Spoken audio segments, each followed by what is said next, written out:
Apakah Anda sekarang sedang batuk atau bersin? Tahukah Anda, saat batuk dan bersin, Anda berpotensi menyebarkan ribuan hingga jutaan kuman ke udara yang berasal dari pernafasan dan dapat menular ke orang lain. Namun, Anda bisa mencegahnya dengan cara menerapkan etika batuk yang benar.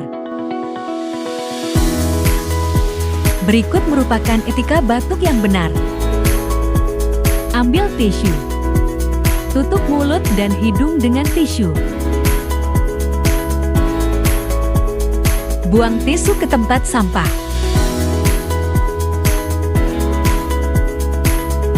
Jika tidak ada tisu, tutup hidung dan mulut dengan siku yang menekuk. Cuci tangan dengan sabun dan air mengalir atau dengan hand sanitizer.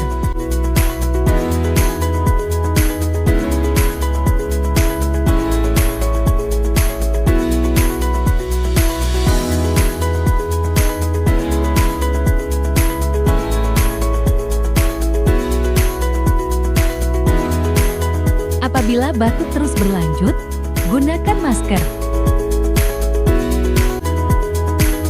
Cara batuk yang salah.